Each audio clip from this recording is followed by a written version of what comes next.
त्यांच्या जीवनामध्ये कसं परिवर्तन करण्यासाठी घेणं शक्य आहे या संबंधीचा विचार करत होता.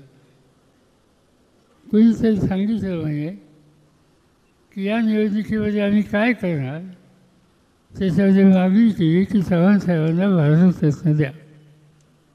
आनंद आहे, तुम्हाला मला प्रत्येकाला आनंद आहे. आणि मला आनंद आहे ही मागणी करणारे आत्तापर्यंत चव्हाण साहेबांच्या विचाराचा जोर आम्ही कधी पाहिले नाही. अनेक आम्ही त्यांच्यासाठी गोष्टी केल्या. पी जी फास्टांनी कराडमध्ये सुचिस्थळ निर्माण केलं आणि महाराष्ट्राचे सगळेच महाराष्ट्राच्या बाहेरचे लोकसुद्धा चव्हाण साहेबांच्या संबंधी संगमावर श्रद्धा अर्पण करण्याच्यासाठी येत असतात. आम्ही लोकांनी महाराष्ट्रात असो दिल्लीमध्ये असो चव्हाण साहेबांचं नाव कसं राहील या संबंधीचे अनेक उपक्रम हातामध्ये घेतले. मुंबईमध्ये या अनेक उत्तम संस्था आहेत, त्याच्यामध्ये यशवंतराव चव्हाण प्रतिष्ठान ही संस्था आहे. आणि त्या संस्थेमध्ये महाराष्ट्राच्याच नाही देशासमोरच्या महत्त्वाच्या प्रश्नांचा विचार निर्णय सगळ्या पक्षाच्या लोकांना घेऊन केला जातो. आणि एक उत्तम स्मारक आज मुंबईमध्ये मंत्रालयाच्या समोर चव्हाण साहेबांचं झालेलं आहे. दिल्लीमध्ये अनेकांना माहीत नसेल, देशाच्या पार्लमेंटमध्ये आज गेल्यानंतर सभागृहात जर पाऊल टाकायचं असेल तर पहिल्यांदा तिथं आम्ही चव्हाण साहेबांचा पुतळा उभा केला आहे, त्याला नमस्कार करूनच लोकांना आज जावं लागतं. या देशाचं संरक्षण मंत्री म्हणून चव्हाण साहेबांनी काम केलं. त्या खात्यामध्ये मी काम केलं, त्या खात्यामध्ये पृथ्वीराजांनी काम केलं.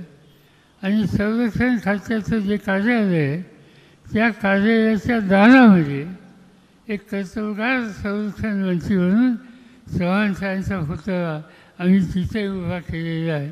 देशाच्या रक्षणाच्यासाठी ज्यांच्या खांद्यावर जबाबदारी आहे ते घटक ज्यावेळेला आपल्या कार्यालयामध्ये जातात त्यांच्यासमोर प्रथम चव्हाण साहेबांचं दर्शन होतं. अशा अनेक गोष्टी चव्हाण साहेबांच्या योगदानाच्या संबंधीची कायमची नोंद व्हावी म्हणून सगळ्यांनी मिळून केलेलं आहे. आणि त्यामुळं हा विषय आम्ही कधी निवडणुकीचा केला नाही, हा विषय आम्ही कधी मतं मागण्यासाठी केला नाही. किंवा आज मी पहिल्यांदाच इतक्या ठिकाणी त्या संदर्भात काय केलं याचा उल्लेख या ठिकाणी करतो. ठीक आहे, निवडणुका आल्या, निवडणुकीच्या दृष्टीने आपली धोरणं आपला कार्यक्रम हा त्या ठिकाणी मांडण्याची जबाबदारी आहे. आज अनेक प्रश्न या ठिकाणी आहेत, ज्या 4-5 प्रश्नांचा उल्लेख पृथ्वीराजांनी या ठिकाणी केला. महागाईचा सारखा प्रश्न आज त्याचा उल्लेख त्यांनी या ठिकाणी केला. काय स्थिती आहे महागाईच्या संदर्भात? घर चालवणं आमच्या भगिनींना अवघड झालं, गाडी चालवणं अवघड झालं. 2014मध्ये पेट्रोलचा दर 71 रुपये होता. मोदी साहेबांनी जाहीर केलं की हातात सत्ता आल्यानंतर 50 दिवसाच्या आत मी पेट्रोलचे भाव खाली आणतो, डिझेलचे भाव खाली आणतो. आज मितीला 3650 दिवस मोदींचं आश्वासन होऊन झालेले आहेत. पेट्रोलचे भाव खाली आले आहेत का? त्यावेळेला जो काही भाव होता ज्याचा उल्लेख त्यांनी 15 दिवसात खाली आणतो म्हणून केला, त्या 14 साली 71 रुपयाचा दर आज तो 106 रुपयावर गेलेला आहे. आणि त्याचा उल्लेख त्यांनीच केला की गॅसचं सिलेंडर ज्याची किंमत त्यावेळेला 2014ला 410 रुपये होते ती आज 1160 झालेली आहे. कुठल्याही आयटमची घ्या, मोदींच्या राज्यात महागाई कमी झाली नाही, ती वाढली. बेकारीचा प्रश्न त्यांनी अनेक ठिकाणी सांगितलं की आम्ही ही बेकारी संपवणार आहोत. जगामध्ये इंटरनॅशनल लेबर ऑर्गनायझेशन नावाची एक संघटना आहे, जागतिक संघटना आहे. आणि जगाच्या नव्या पिढीला किती टक्के लोकांना काम करण्याचा अधिकार मिळाला याचं संशोधन अभ्यास ही संस्था करत असते. आणि त्या संस्थेने हल्लीच एक निष्कर्ष काढला आहे की भारतामध्ये जे 100 तरुण असतात त्याच्या 87 तरुणांना नोकरी नाही आणि ते बेकार आहेत. कशी बेकारी घालणार? याचा अर्थ एकच आहे, मोदी साहेबांनी आश्वासनं खूप दिली. उद्या ते या ठिकाणी येत आहेत, करायला येत आहेत. मला असं वाटतं की त्यांना प्रश्न विचारायचा लोकशाहीमध्ये आपल्याला अधिकार आहे की या गोष्टी तुम्ही करतो म्हणला, 2 वर्षात करतो म्हणला, 2 संपाने. आता 10 वर्ष होऊन गेली, त्याच्या कोणत्या गोष्टीची तुम्ही सोडवणूक केली हे या ठिकाणी सांगायची गरज आहे. माझ्याकडे असताना माझ्या मोबाईलमध्ये 10 वर्षापूर्वीचं सत्तेत येण्याच्या आधीचं त्यांचं भाषण आहे. त्या भाषणामध्ये त्यांनी सांगितलं होतं की मनमोहन सिंगच्या राज्यामध्ये इतकी महागाई वाढली, माझ्या हातात सत्तेत दिल्याच्या नंतर इतक्या भावनात मी कमी करतो. ते भाषण ऐकलं तरीसुद्धा आपल्या लक्षात येईल की भाषणं अनेक केली, आश्वासनं अनेक दिली, त्याची 50% गोष्टी या त्यांनी पुऱ्या केलेल्या नाहीत. आणि त्यामुळं आज ते देशाची सत्ता पुन्हा मागण्याच्यासाठी आज आलेली. टीका टिप्पणी हा त्यांचा स्वभाव आहे. स्वतः काय केलं हे सांगायचं नाही. त्यांची भाषणं आम्ही अनेक ठिकाणी ऐकतो. टीका कुणावर करतात? टीका करतात राहुल गांधींच्यावर, शहाजादा म्हणून त्यांचा उल्लेख करतात.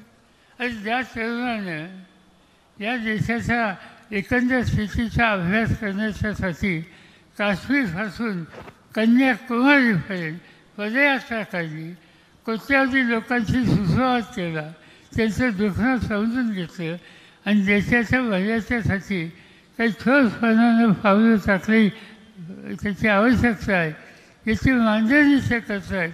त्याचं कौतुक करायचं सोडा, कमीत कमी वाईट बोलू नका. टीका टिप्पणी करतात. जवाहरलाल नेहरूंच्या स्वातंत्र्याच्या आंदोलनामध्ये सवन घरादाराचा विचार ज्या कुटुंबांनी केला नाही, आयुष्याची 13 वर्ष इंग्रजांच्या तुरुंगात त्यांनी घालवली आणि 47चं स्वातंत्र्य मिळाल्यानंतर या देशाचा कारभार संसदीय लोकशाही पद्धतीनेच चालेल यासाठी ज्यांनी रचना उभी केली आणि जगामध्ये या व्यक्तिमत्वाला एक प्रतिष्ठा होती, त्या जवाहरलाल नेहरूंच्या टीका टिप्पणी अनेकांच्या या पद्धतीनं सिंगलच्या होईल. आणि कोण करतो आहे तर देशाचे प्रधानमंत्री करत आहे. प्रधानमंत्री पद ही एक संस्था आहे, इन्स्टिट्यूशन आहे, तिची इज्जत ठेवली पाहिजे. आम्हालाही मान्य आहे, आम्ही अद्याप त्यांची ठेवतो, संसदेमध्ये सभागृहातसुद्धा ठेवतो, व्यक्तींच्या वेळीसुद्धा ठेवतो. पण तुम्ही जी ठेवली आणि त्यांनी या पद्धतीची वक्तव्य केली तर त्या पदाचा गरिमा हा राहू शकत नाही. आणि या देशामध्ये अनेक प्रधानमंत्री होऊन गेले, पण ही स्थिती कधी कोणाच्या कारखान्यामध्ये झाली निदान मी तर पाहिले नाही.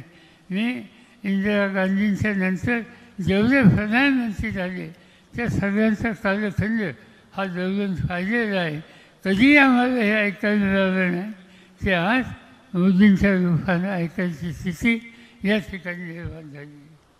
आणि त्यामुळे आपल्याला विचार करायचा, देश त्यांच्या हातात ठेवायचा का, देशाचे प्रश्न सोडवायचे का नाही, देशासोबतचा शेतकरी असेल, देशासोबतचा कामगार असेल, देशासोबतचा कष्टकरी असेल, देशासोबतच्या महिला असतील, आदिवासी असतील, या सगळ्यांच्या हिताची जपणूक हे एक सूत्र घेऊन आपल्याला पुढं जायचं आहे.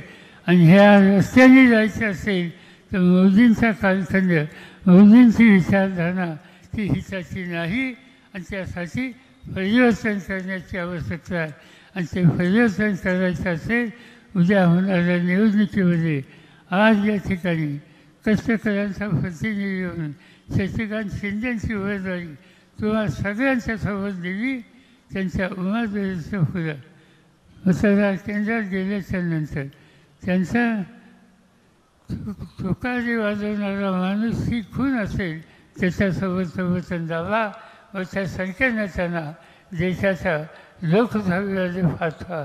त्या ठिकाणी मी स्वतः आहे, त्या ठिकाणी पृथ्वीराज चव्हाण आहेत. आम्ही सगळेजण त्यांच्या समेत राहू, त्यांच्या साथीला साथ देऊ. जे काही प्रश्न ते म्हणतात त्याला आम्ही हातभार लावू आणि शासनाचं नेतृत्व संसदेमध्ये प्रभावीपणे काम करतं ही स्थिती निर्माण करू एवढंच या ठिकाणी सांगतो. आणि पुढच्या सभेला जायचं असल्यामुळं अधिक वेळ न घेता मी आपल्या सगळ्यांची रजा घेतो. जय हिंद, जय महाराष्ट्र.